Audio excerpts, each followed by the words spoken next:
What a piece of junk. She'll make 0.5 past light speed. She may not look like much, but she's got it where it counts, kid. I've made a lot of special modifications myself. But we're a little rushed, so if you'll just get on board...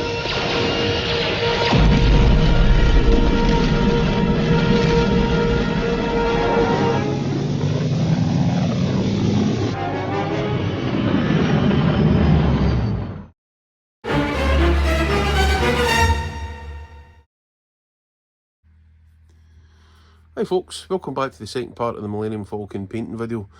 I had hoped to capture everything I was doing here in one video, but time ran on and it just became ludicrous. I mean, we're on to like something like 40 odd minutes. You know, when you're getting close to an hour, it gets a bit much. So I decided to call a halt and we'll pick it up in the second video. So top half is done. I've got the back section all done here.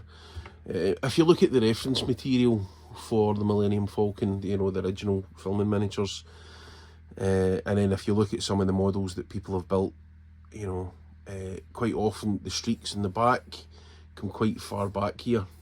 The dark streaks on the back in the filming miniatures aren't very big. They look more prominent actually on the video than what they do you know, in the flesh, if you like, or in the plastic. If you just move it at a slightly different angle here, you see that there's not actually a great deal to them.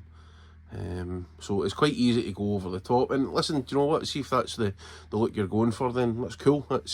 But I'm just trying to capture the feel of the original filming miniature whilst not 100% screen accurate. I'm just trying to capture the feel of the original ILM model. We've got these panels at the back here. They've all been filled in, and we'll get some rust and stuff on there, but I missed and run about the outside. Got the streaks and stuff all done. What I also have done is I've finished off these parts here. Just a bit of feathering with the airbrush and stuff like that. I know we had initially put some of the Vallejo pigment mixture in there just to kind of, you know, lay the foundation, but then a bit of the SP Dark Lark in there, and again round about this here, these blast marks as well.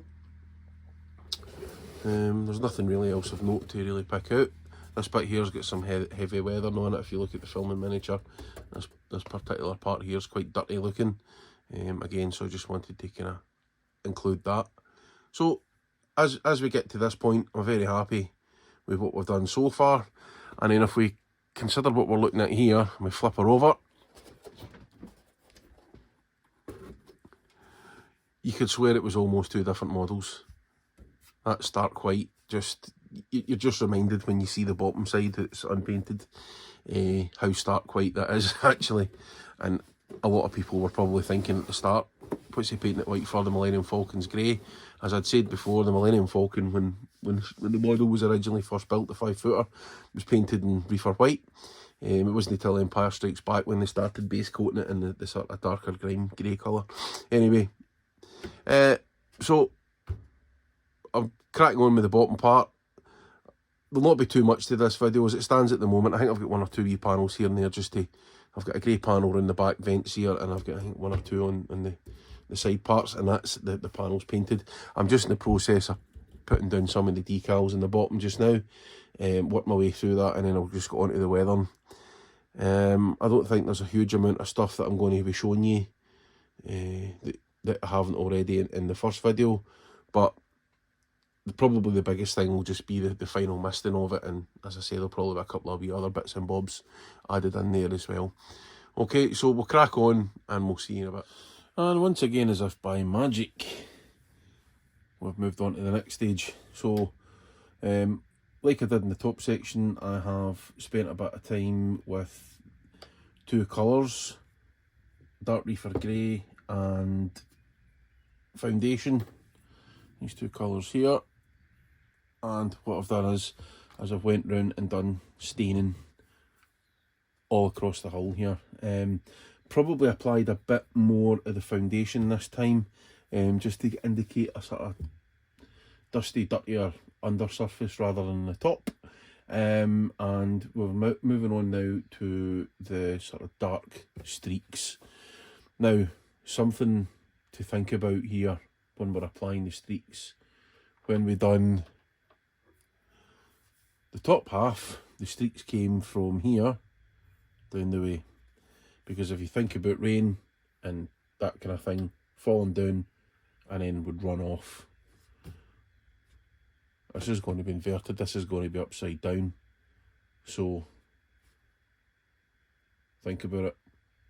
Where's the rain, where the streaks going to come from? Streaks are going to come from here and go that way. Because effectively it's upside down. Water takes a path of least resistance. It's going to roll. Some water's going to drip straight off, if you think about it that way. But we're not just thinking about water here, we're thinking about grease and oil stains and stuff as well. So they're going to be running down this way. I'm also not going to be quite as streak heavy on the underside. Just because if you think about a ship sitting, you know, in an exposed area or whatever, the top part's going to be the bit that's going to be hit with the weather as such. The underside's going to be a bit more protected, so we're not going to have as much going on this side here. Another point to think about here is like these boxes and things here. Any streaks are going to come from here and down that way, because effectively it's upside down. So that, for me, that's going to be a challenge. It's not really something I've actually came across in a model before as such. It's certainly not something I've really thought about before, but I have to do it for this one. So what we'll do is we'll get our mixture made up just exactly the same as the last one. The Vallejo dark slate grey pigment, and then just a wee bit of matte varnish, and a bit of thinner just to get the consistency we're looking for. I don't know if I mentioned before, but while this stuff's really good and leaves a lovely matte finish, it doesn't have any sort of adhering properties, or very minimal adhering properties to the painted surface. So we usually have to apply something as a medium to carry it and to adhere it to the actual model itself. So, and the varnish is quite durable. It leaves a matte finish. This is matte as well. It gives a nice flat look to it. We'll get some tissue paper on the go as well and just help with the streaks. And I'm going to use a new brush for this one, because the one I've been using previously is just getting a bit splayed and a bit worn and done through painting this project. It's not to say that it's going in the bin, it's still good for doing different staining jobs, but this nice thin point on it it'll be perfect for applying the streaks. So we'll just get started with the streaks.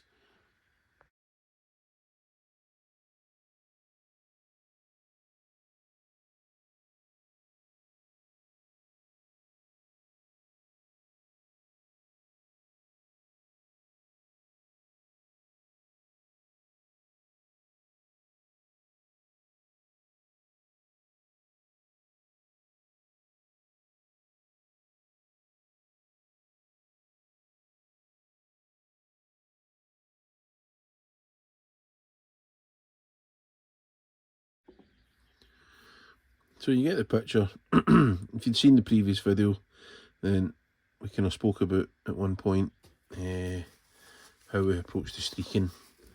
As I said before, the approach this time is I think probably a bit more delicate. Not as much streaks on the underside, not because it's a part of the model that's not seen as much, but it's actually a part of, if it was a real world item, then it'd be less exposed. But some of these streaks are really just not just rain or dirt or whatever, it's oil and grease and all that jazz. So yeah, we're not going down too heavy, we're not going nuts, we don't want too much on the underside. But yeah, on to the next layer.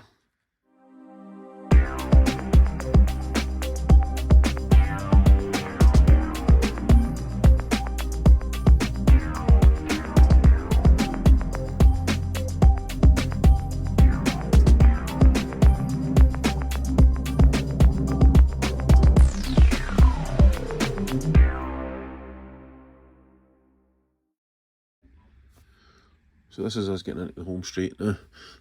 What you just seen there was just a wee clip of me doing a bit of streaking.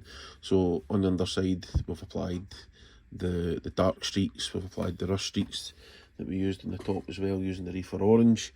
And really all it's left to do now before the final mist coat is round the edges. So in these areas here we're going to apply this, the Lark Light Grey.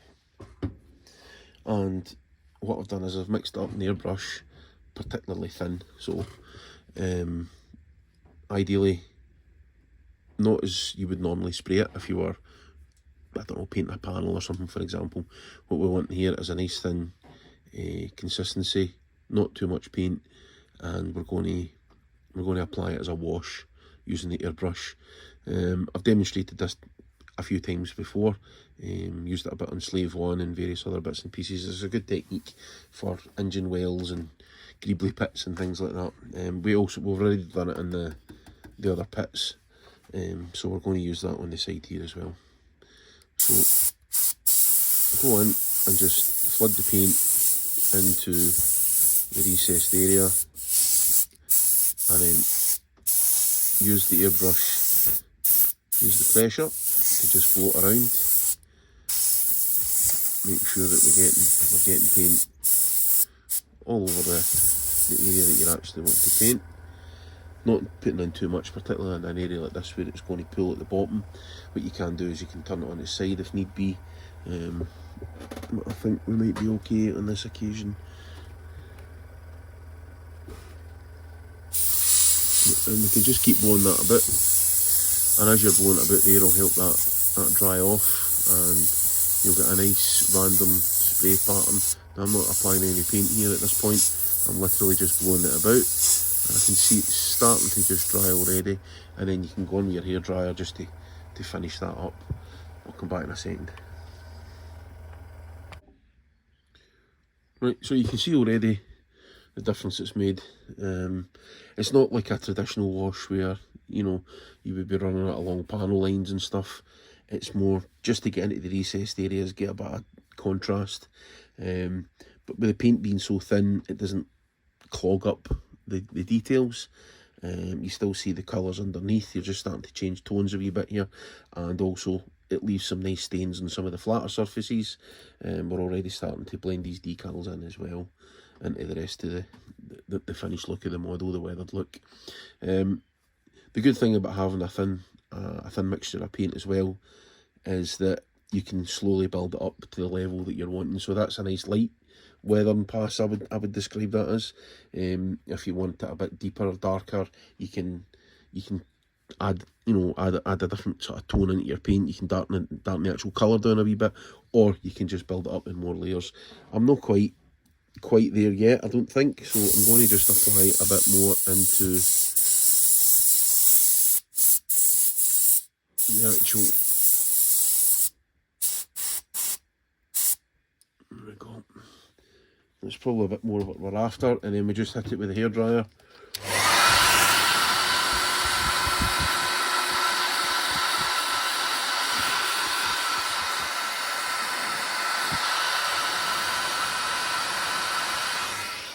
And just starts to dry that off nicely. The hairdryer is also good for blowing it a bit as well. Yeah, the good thing about spraying it like this as well is you get some nice random patterns and nice stains and things like that. So we're going to continue around the rest of the model doing all the side panels like that as well. And then, oops, bump the camera. And then what we're going to do is we're going to build up. I'll come back and I'll show you how we're going to build up other details on there as well. In fact, let's just show you just now, and like they do in the cooking shows, where one I've prepared earlier. So here we go here. I've went in and topped it up with the Dark Reefer Grey, sorry. The SP Lark Dark as well. Just the same as I've done with some of the carbon scoring and blast marks and stuff like that. And then it just gives that indication of soot, dirt, carbon, whatever. We've got some of the lighter areas still left here, and then I've used that Reefer Orange that we use for the rust streaks to also go in here and just add some indications of grease, grime and rust. So there we go. That's really the look that we're aiming for. And I think all that's left to do now is I'll finish off the side panels and then we'll show you the final misting at the end. And so while we're here, we might as well show you just what I was talking about there. So just find little bits where you think there might be some darker areas and just start misting in. Doesn't have to be too precise. You can also flood in some colour just to darken some of the areas if you like as well, and just start building that up. Pick parts that you think and you can just darken them in a wee bit. Just flood a wee bits here and there.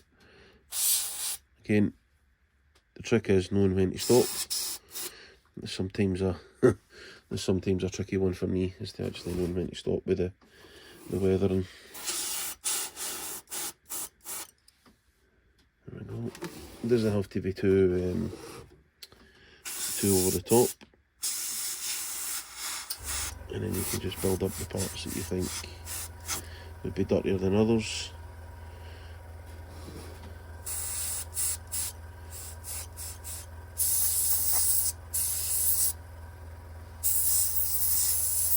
And remember, you can blow some of that paint about as well.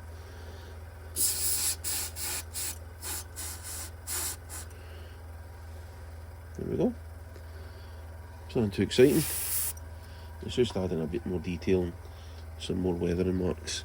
If you think you went in too harsh with some bits, cotton bud, Q-tip as they call them in the States, and just roll it in with a wee bit of thinner on it and just roll that in over the top of it, and you can actually lift up some of that paint. I know some people would argue that for weathering models you're better using oils and stuff, but it's whatever you've got, whatever you're used to. There we go.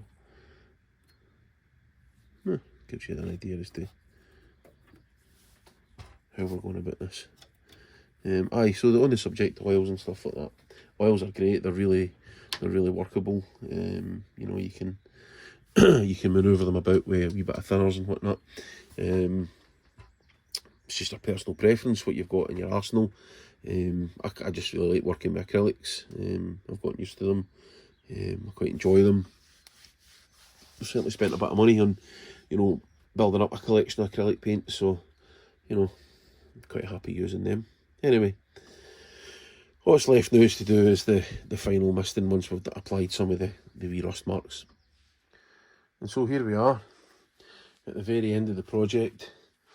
There's not much to say other than that it was a bit of a slog.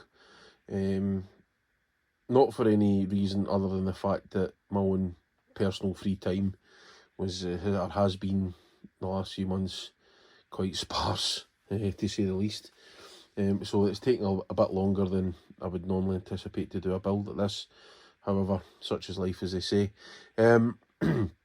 So the very final stage, the last thing I want to show you, it's probably I'm sure I've showed before in other demonstrations, other videos. I think definitely the Slave one, it was on that. Maybe some other videos as well, can't remember off the top of my head at the moment. Anyway, final misting coat. So the primary colour we're going to use is this one. Don't know whether you can see that or not. Dark Grime. So this is pre-mixed. There was some left in the bottom of the bottle. And all I done was I added some thinners, some airbrush thinners to that. So that makes just for filling up the airbrush a bit easier.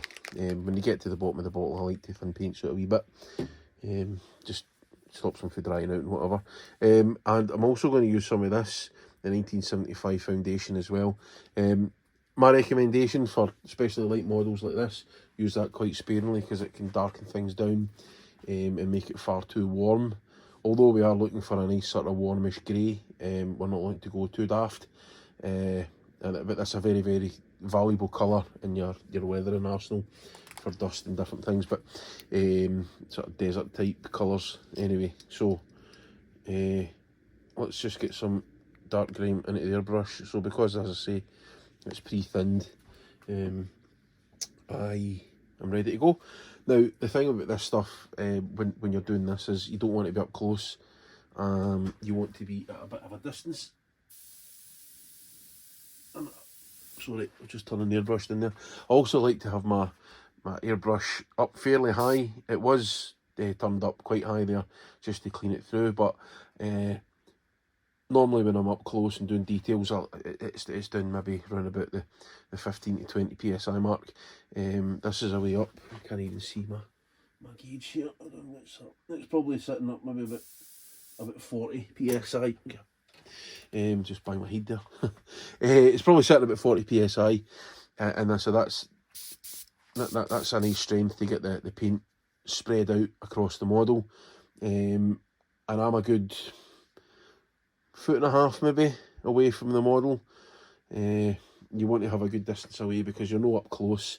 You're really just creating a fine mist, and the paint molecules, the droplets, are just going to lie on the surface. This paint, when I'm doing this technique, I like to keep the paint nice and thin as well. Again, as I said before, it helps to build up slowly. That your weathering coats without being too harsh. And this is a subtle weathering pass. It's not a really heavy one. So again, it helps with that as well. Really what we're looking to create here is a fine sort of dusty finish, muting down a lot of the colours, blending things together. I've heard this is an ILM technique. I've also heard that it's not an ILM technique, but it was a technique that was developed to replicate the sort of dusty finish on some of the ILM models that's kind of happened to them over the years. So I don't know what the truth in this is or not, but this is just something I've picked up. But for me personally, it gives the look to the model that I'm looking to deliver to either for myself or to the person who's commissioned the build, and in this case obviously it's a commission, as I've said before. So anyway, without further ado, let's crack on. So all I'm doing is literally just misting this using the airbrush. So we're just shooting the paint over the top of the model from a distance, nice and evenly. I am coating my entire bench in paint, but that's just what happens with this technique, I'm afraid. Making sure you move and change your angles here, because what we're looking to achieve is a nice fine even coat. I know it seems a bit nuts that I'm actually just using a cardboard box to sit this on, and I've got a lazy Susan just sitting right there doing nothing. However, we'll just keep things as they are. And you'll not really see much of a difference, particularly early on in the technique. It's just as time goes by, things start to build up, and then all of a sudden the colours appear to sort of start to tone down. This nice fine dusty coat starts to appear. Normally what I do is I'll go a couple of passes, or I'll go a pass, sorry, i.e. a full cup for the airbrush, and then I'll run the hairdryer over it just slightly, enough to dry the layer. I maybe do 1 or 2 initially, and then what I then end up doing is going in with the foundation for a pass or so, and then depending on how that turns out, and then adding in a few more of the grime colour, the dirty grey colour. Once they're down, I can then assess whether or not I need another wee coat of the foundation. Really, the purpose of the foundation is just to give a sort of a weathered look, but a vintage hue is probably how I would describe that. Once we get to the end, you'll kind of see what I mean. It just kind of warms things up a wee bit and just gives it that kind of aged look, which is ideal for creating a model from a vintage movie. No vintage, but a classic movie, certainly from a bygone era, but also that weathered, dirty look from the Star Wars universe as well. So it's kind of a double-edged sword there, if you like. Anyway, I'll pack in the talking now. I'll do a couple of layers and we'll see how it turns out.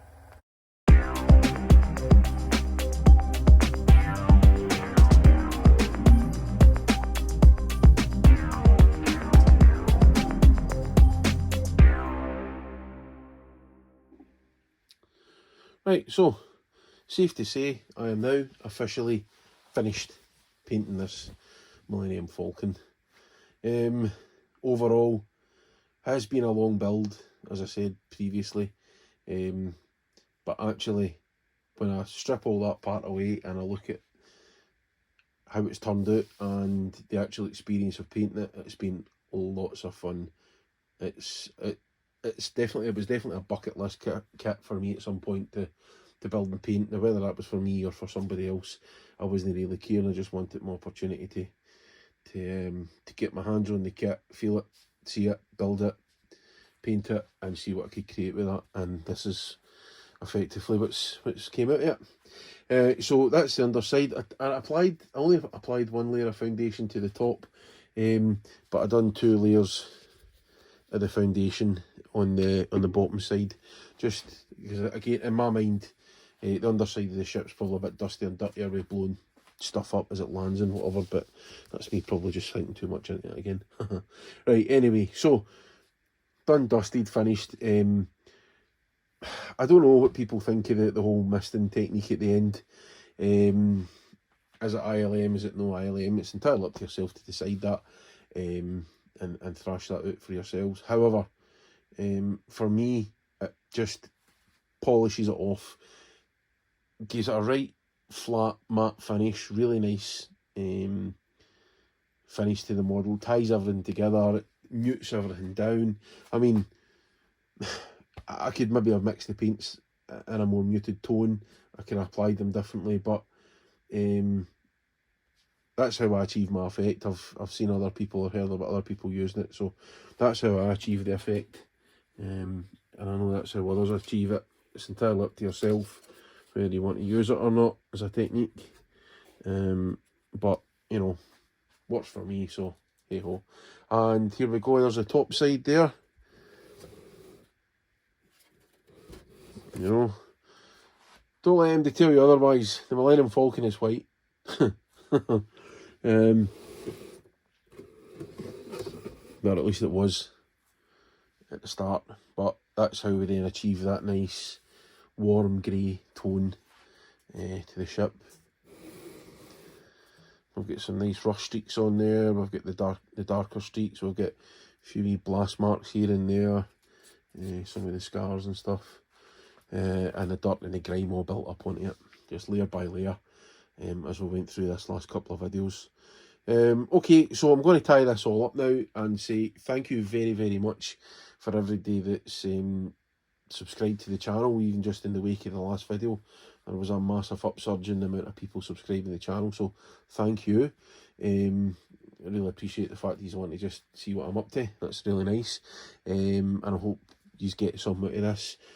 Thanks, of course, to Phil, who, if it wasn't for him, then this wouldn't be getting built. So thanks very much, Philip. Aye, that's probably all I really has to say at the moment. I'm going to, over the next couple of days, get a couple of glam shots, and so for you, they'll happen right now. They're just coming up. I'll get some nice photographs. We'll remove the background, and we'll just have my black background as I like my pictures, and we'll just see it in all its glory. Right, okay, thanks very much for watching. Stand by, I've got a couple of things sitting on the shelf to paint, and a few other ideas up my cuff. So stand by for some other cool content coming up. Please, I would love to hear what people's thoughts and feelings are on this build. So by all means, please share any thoughts, feelings, comments, questions, anything at all, either in the comments below or on my social media pages and Facebook or Instagram. Right, thanks again. Cheerio the now. Cheers.